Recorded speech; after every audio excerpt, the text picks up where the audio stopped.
Hello everyone, welcome to another Take a Peek episode. This time we're taking a peek at BossConstructor, an action RPG simulation game made by Mirko Seithe. I hope I'm saying that correctly. It's kind of sci-fi-esque. So let's go ahead and jump right into Skirmish. Why not? So, BossConstructor. It's essentially a game where you get to, I guess the easiest way to show it is go in the hangar. You get to build your own ships. So you see each of these ships in here. You start with a couple, but then you get to build your own. So let's create a new ship real quick. So this is your entire building plot. And you get these different parts. You start with some. But you get most of these different parts, and there's a ton of them. There's a lot. I have very few parts compared to what there ultimately is. You get these parts through the campaign mode, and we'll look at that in just a little bit. So first off, building a ship. The big draw of this game to me is building a ship. So what we're going to do is we have a regular command center. So you have to have this from the very beginning. It has energy capacity, it has HP. If this gets destroyed, you're toast. Now if you want, you can have an AI control your ship or help you control your ship. You can have a control processor and a whole bunch of other different various things that will help make the ship do a lot of different interesting and complicated things. But for the purposes of this, we're just going to go ahead and leave it as is. But if you wanted to, you can always add on more. So you could have two, for example, and this little X is your center of mass. Something you really want to pay attention to is your center of mass here, and your speed versus energy capacity and usage. This little bit right here is extremely important because the weight determines how the ship handles. And that's hard to say. It's hard to understand without playing the game. But it does make a big difference what you have. So let's put on some solar panels. So solar panel. Okay, we got two solar panels. So now our generation is too high. We're producing too much power, right? We also want storage. I'm not seeing storage in here. It's probably somewhere else. We'll do propulsion. So we'll have a fission rocket attached to our back. So now our speed is very fast, and our capacity is okay. Generated, we're using more than we're generating, right? So then we want to put in some of these other rockets. So if we want to rotate that, we can do that over here. So the arrow is the direction of thrust. So you want them pointed in opposite directions. So those will help you steer, right? So because obviously we're in a situation where we need more power, so let's go ahead and add a little bit more power, right? Doesn't seem like that big of a deal until you start realizing how much weight you're throwing into your ship here. There's a whole lot of different defense ideas. So you can have rotating shields. So what this does is that it will pop out a shield and it will just orbit in this little green space. And that shield will absorb damage. You can have straight up armor. Just regular old, nothing special armor. Point defense to stop missiles. Cloaking device, or you can use shielding technology, shield array. I like shields, so we'll put a shield on our right side here, so that'll protect most of the ship. And then, if I can move to the next page, here we go. And then shield on this side as well, again protecting most of the ship. Now, your weapons cannot shoot through shields, so you have to be careful. Alright, and then we'll use a quick missile array. Maybe not. That's a weird size. Let's use just some lasers. We'll put lasers here. Right, so a laser on each side. There we go. So our generation's a little bit low, it's saying. That we should be generating more power than we are. So we can add some maybe micro solar panels here and, you know, generate a little bit more energy. Right? But now our capacity is too low. And so it becomes this process of how do you balance all of this out?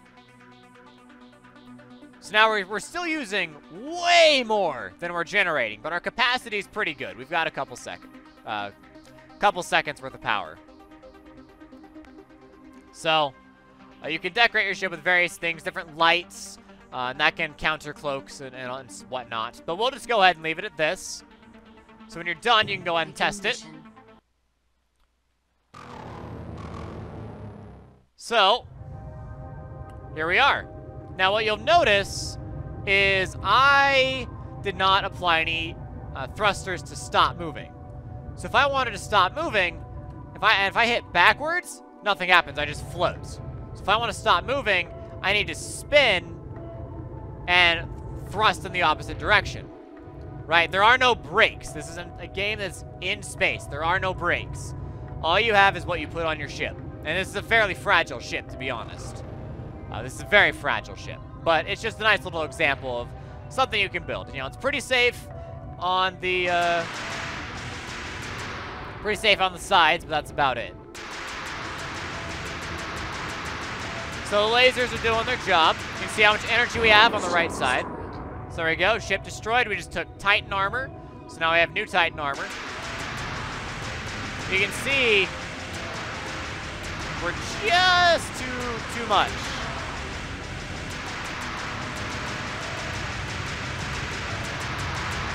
Oh, we're out of power. You can see that we're out of power, so let it regenerate and fire again. Come on now.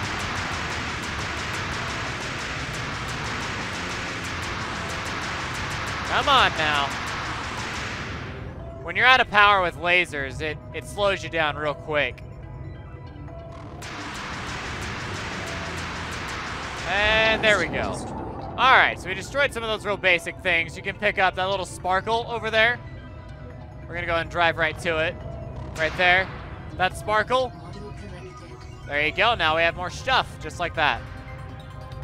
Some of these rocks out here, they have special ores in them. And you can use the ores for a whole variety of things. But the more important thing is to harvest the ore.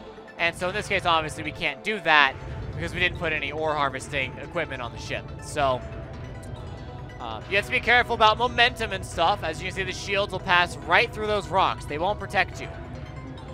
So if you build up speed, we're going max speed, a little over 800. And we ram into this rock. Oh, and we lost a central bit. Right, we just lost that little central bit right there. Just got damaged. Now we're in an ion field, so now we can't use our engines. We just kind of drift. Right, so we have to be careful about all the different things we do. And you can see there's that we were basically cloaked in there because our engines were off. So it's basically the base mechanics of the game. Now let me show you something else, right? So if we do exploration ship, this is what I did in the campaign mode. Now this ship is just freaking huge, right? It's got all sorts of stuff, and I built this in campaign using everything I got from the campaign. Right, so now watch the difference. This is a much more massive ship with a lot more thrust, and watch how this turns. Full thrust to turn. Look how long this takes, right? And look at its max speed, how it's so much slower. Oh, oh, close. Close, that could have been bad. You see how much slower it is. Uh-oh, there we go. It still generates plenty of power, right? But it's about almost 200 kilometers per hour slower.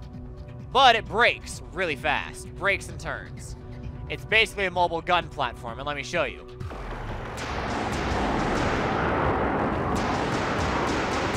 Right? That's pretty powerful.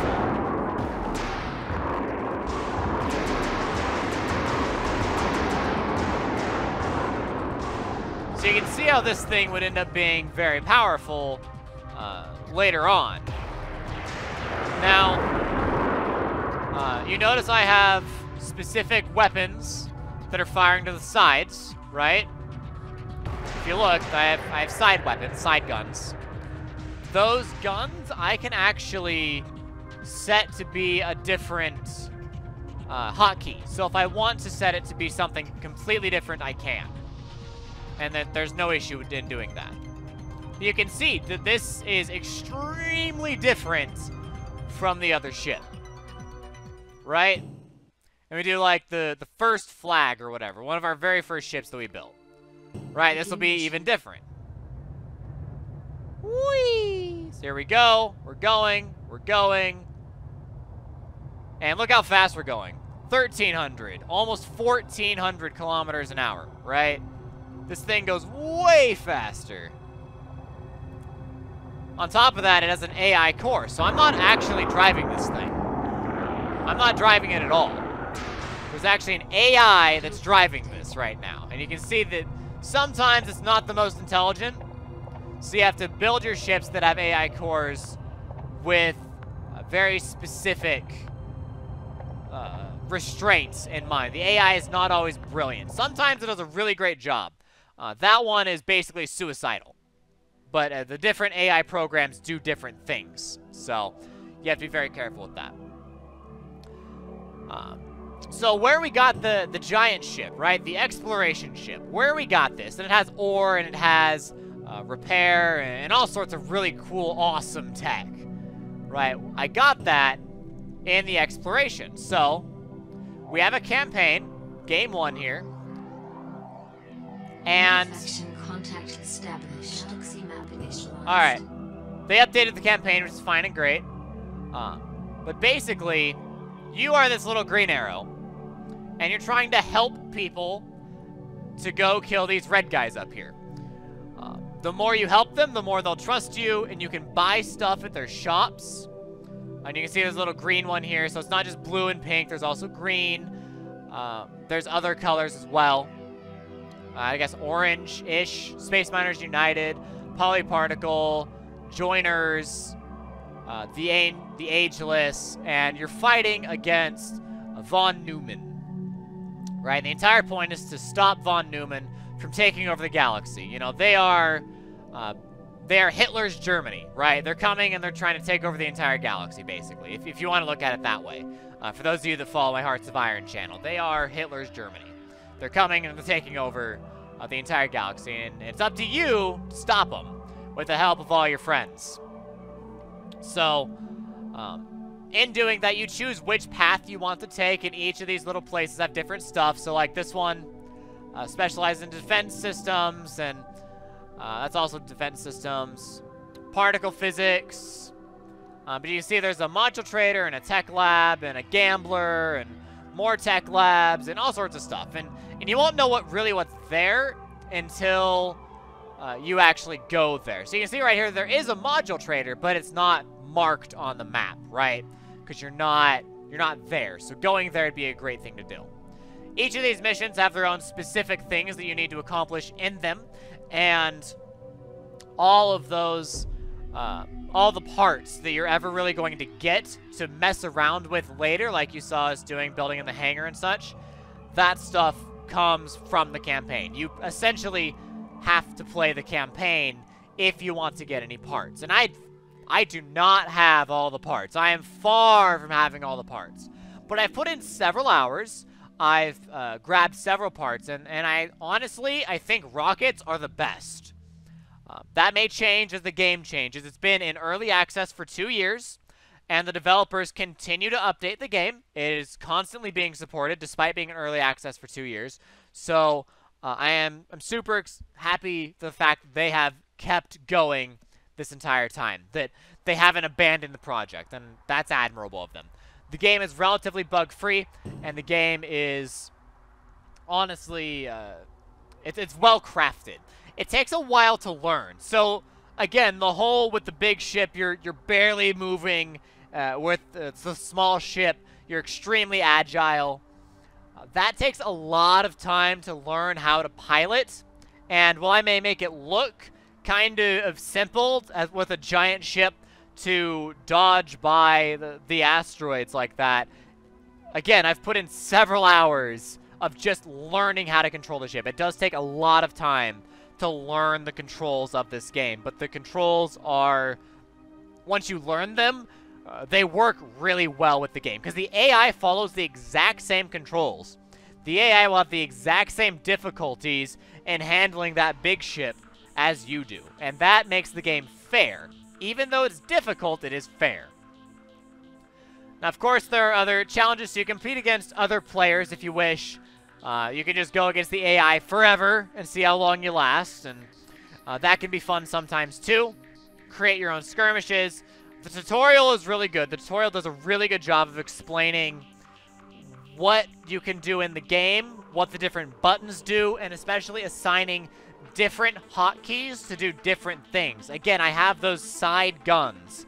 Naturally, those side guns are assigned to different keys. So, for example, my forward guns are assigned to W, then the left gun would be assigned to A, and the right gun would be assigned to D. Right? So I took those left and right guns and assigned them to W, so I don't have to worry about firing the side guns.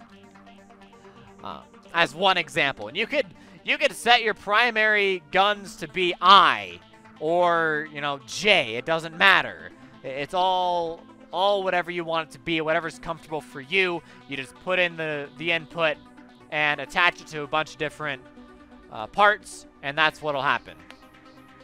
Some of the default hotkeys are a little weird, but by and large, you learn eventually how to use just straight keyboard. You use the arrow keys for moving, and then WASD for firing your weapons, and then other hotkeys for activating different things, like, for example, your lights or your ore processor. As you go through the exploration, one thing I did forget to mention, I did say that's where you get all of your parts, and that's true. Those parts, you actually get to see in a tech tree. So this is all the parts that exist in the game. All right here. They all do different things. They come in different qualities. As you saw, there were some that were fragile, some that were bulky, and then your standard stuff as well. And they all come in and they do different things. And they all have different variations that are all very individually powerful or weak or completely useless without the help of something else. But ultimately, they are absolutely worth picking up.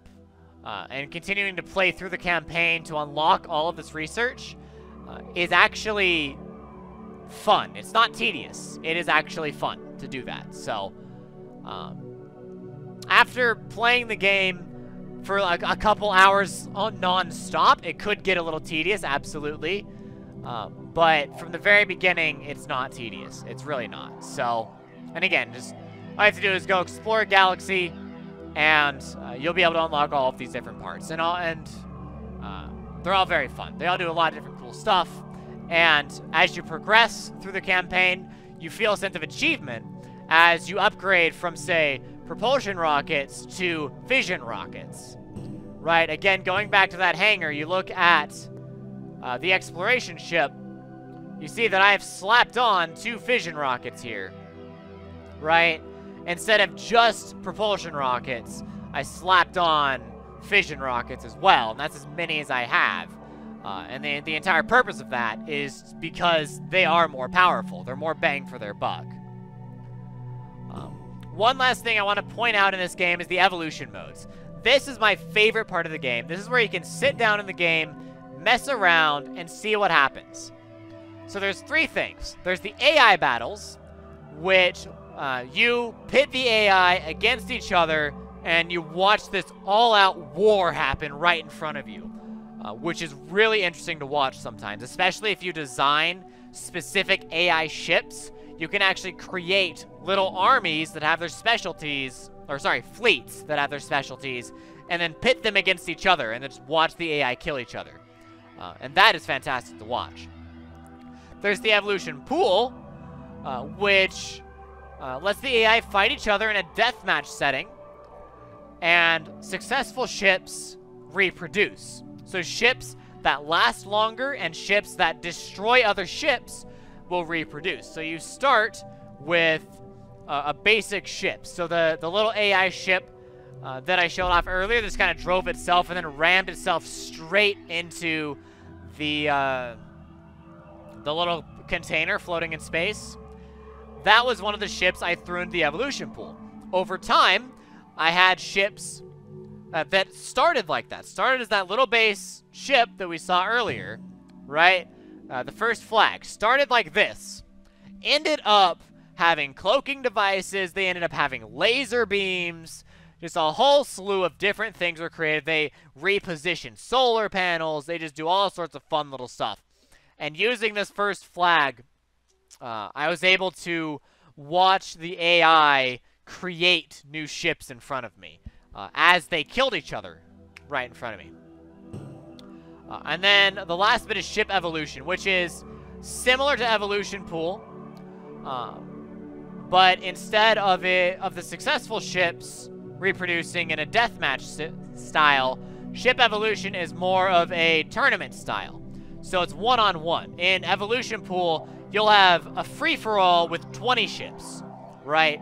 And that becomes complete and total chaos.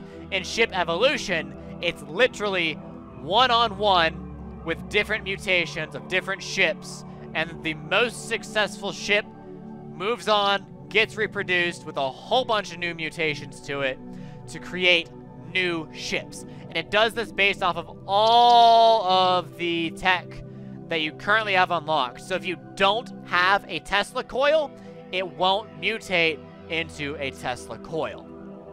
So you need to unlock more stuff for evolution mode to become more interesting, but it is definitely a fun mode, and I would say the biggest draw to this entire game is the evolution modes. I think it is the most fun because you just get to create stuff, sit back, and watch it all unfold.